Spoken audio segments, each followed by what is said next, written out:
Secularism के champion लोग हैं। ठीक है अजय आलोक भाई, वारिस पठान और उनकी पार्टी कम से कम कांग्रेस को भी एक्सपोज करती है, ये तो उनकी अच्छी बात है कि इन्होंने भर भर के वोट लिया सेक्युलरिज्म के नाम पे, मुसलमान का कुछ किया नहीं। लेकिन वो ये कह रहे हैं कि आपको वोट बिल्कुल मुसलमान नहीं देगा, सिर्फ जो गद्दार है वही बीजेपी को वोट दे सकता है। इनके नजर में इस देश में अगर गद्दार हैं और भी मुसलमानों में गद्दार हैं तो ये तो बड़ा मुस्लिम परस्त पार्टी हो गए भाई हैं? हम तो मुसलमानों को गद्दार नहीं मानते, ये मानने लगे मुसलमानों को भी गद्दार। इनके लिए तो राष्ट्र से बड़ा धर्म है, इनकी बात क्या करनी है वारिस पठान और इनकी पार्टी की।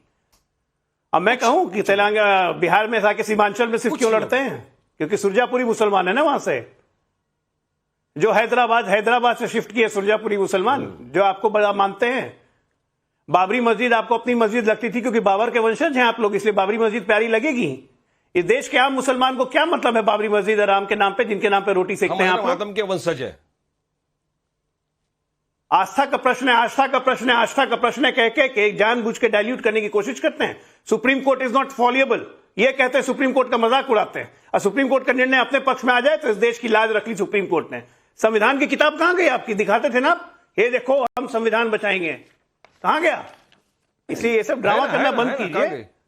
सच्चाई है कि बाबरी मस्जिद नहीं थी, ढांचा ढूंढ रहे कहां गई किताब, और वहां भव्य राम मंदिर बन चुका है। संविधान की किताब में लेकर बैठता हूं, टेबल पे दिख रही है, रखे रहते थे बगल में हमेशा, संविधान बचाने निकलना। सब ढूंढ रहे संविधान तोड़ने वाले लोगों को संविधान बचाना बैठता हूं। सुनिए, और ये मत भूलिए, आपसे तो मुझे ये मत भूलिए, आपसे तो सर्टिफिकेट नहीं लेना नेशनलिज्म पेट्रोलिज्म का। अजय आलोक, विश्व की 10.5% आबादी मुसलमानों की भारत में रहती है, बहुत अच्छे से रहती है, और आप में से चंद लोगों के कारण मुसलमान मंत्री नहीं है। बताइए मुझे, जवाब दीजिए। आप लोगों ने, आप कांग्रेस से आजाद भारत में जिस तरह कांग्रेस ने दुआ 1947 से लेकर अब तक पहली मरतबा ऐसा हुआ कि मुसलमान मिनिस्टर नहीं है कैबिनेट के अंदर। क्या सबका साथ सबका विकास सबका विश्वास, क्या सबका साथ सबका विकास हो गया। वाह वाह कहने। अजय एक बात, एक पॉइंट है मेरा, एक पॉइंट है मेरा।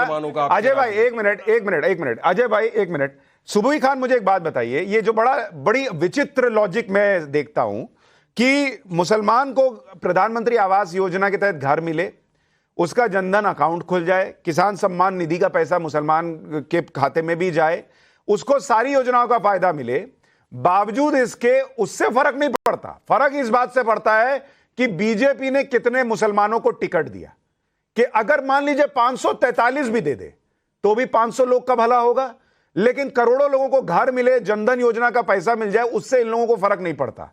क्या इससे मुसलमान को फर्क पड़ता है? क्या मुसलमान इस बार बीजेपी को वोट करेगा?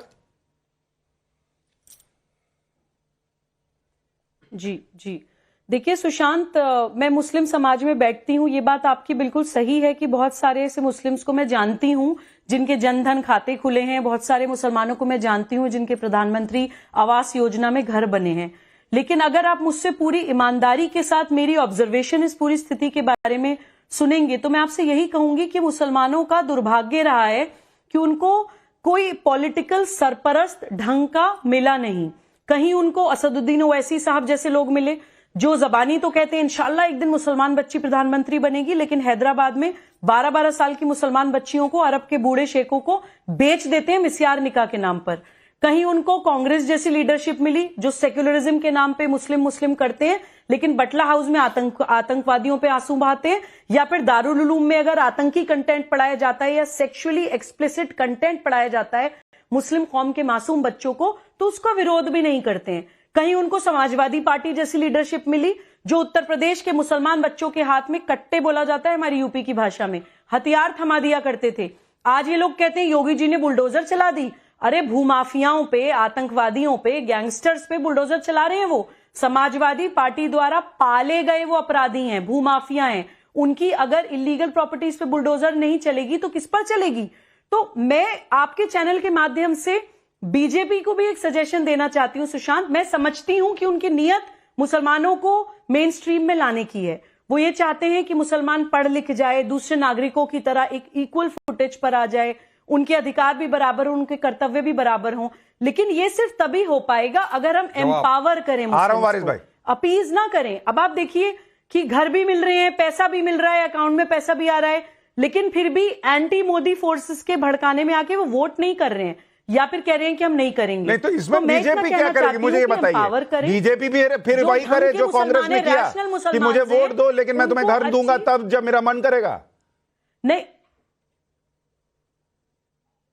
नहीं सुशांत, मैं ये नहीं कह रही हूं। मैं ये कह रही हूं कि बीजेपी वो गलती ना करे जो कांग्रेस ने करी है। सबसे पहले तो भाजपा को और आरएसएस को ये आइडियोलॉजी प्रमोट करनी चाहिए कि मुसलमान अल्पसंख्यक नहीं है, वी आर नॉट माइनॉरिटीज। जब हम अपने ही देश में अपने आप को अल्पसंख्यक मान के कटोरा लेके खड़े हो जाते हैं, वहां पे हमारी सेल्फ रिस्पेक्ट मर जाती है, वहां पे हमारी अकाउंटेबिलिटी मर जाती है। ठीक है, मैं इस पर आता हूं, लेकिन मैं आपको जरा जल्दी से दो आखिरी सवालों के रुझान बता दूं। और उससे पहले आप देखिए, जो हमने पूछा था कि मुसलमान जो है वो किस दिशा में जाएगा अगर वोट करने के नाम पर, जल्दी से अगर आपको मैं दिखाऊं तीसरे सवाल का रुझान, बिहार, बंगाल और उत्तर प्रदेश।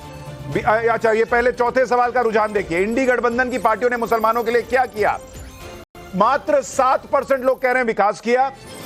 सिर्फ वोट लिया ये कहने वाले 31.4% और इस्तेमाल किया मुसलमान का ये कहने वाले 62%। तो जो असदुद्दीन ओवैसी की पार्टी और वारिस पठान कह रहे हैं वही हमारे वोटिंग में भी दिख रहा है कि सेक्युलरिज्म के चैंपियंस ने मुसलमानों को इस्तेमाल किया है।